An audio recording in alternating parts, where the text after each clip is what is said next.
Sakit Universitas Airlangga, RSUA Surabaya, menjadi pukulan berat bagi penanganan COVID-19 di Jawa Timur, khususnya Surabaya. Di saat 20 rumah sakit rujukan overload, jumlah angka positif COVID-19 terus melonjak. Data 26 Mei, lebih dari 3.000 pasien positif COVID-19 di Jawa Timur yang dirawat, ada 1.328 pasien dirawat di rumah karena ruang isolasi di rumah sakit penuh. Beberapa waktu lalu, RSU Dr. Sutomo Surabaya yang menjadi rujukan utama di Jawa Timur juga tidak menerima pasien karena pasien positif COVID-19 di instalasi gawat darurat membludak karena tidak kebagian ruang isolasi. Menurut Inge Damanti, Ketua Pusat Riset Keselamatan Pasien Universitas Airlangga, fasilitas kesehatan saat ini memang kolaps karena beban yang diberikan melebihi kapasitas.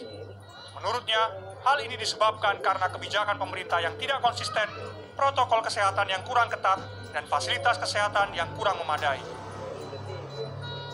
Amat sangat banyak faktor yang berkontribusi di rumah sakit. Ada faktor pasien, faktor individu ya, atau stafnya, faktor pekerjaan, komunikasi ya, teamwork dan lain sebagainya. Nah, semua ini masih bermasalah di rumah sakit kita sekarang terkait dengan pandemi COVID.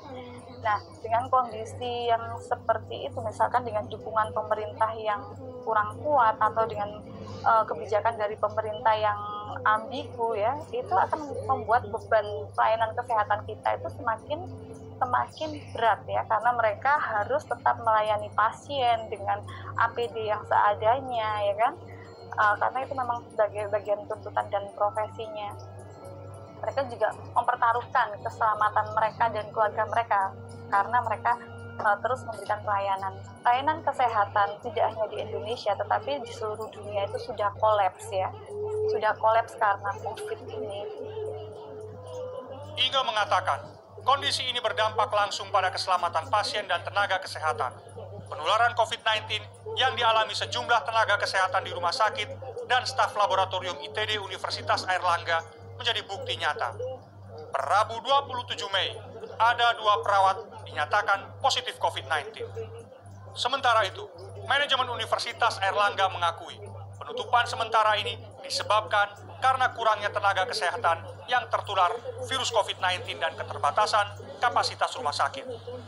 Saat ini, rumah sakit dan laboratorium fokus pada pasien yang dirawat dan mengerjakan sampel yang sudah masuk serta penataan internal.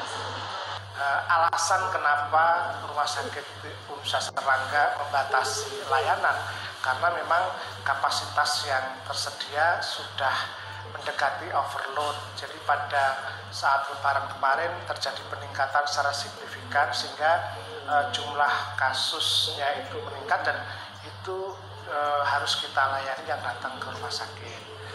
Tetapi untuk pelayanan rawat inap dan kemudian IGD, instalasi gawat darurat tetap berjalan sebagaimana mestinya. Pertanggal 26 Mei, kasus positif COVID-19 Jawa Timur nyaris menembus angka 4.000 dan menduduki posisi kedua di bawah DKI Jakarta. Tafarid, Aga Dipa, Surabaya, Jawa Timur.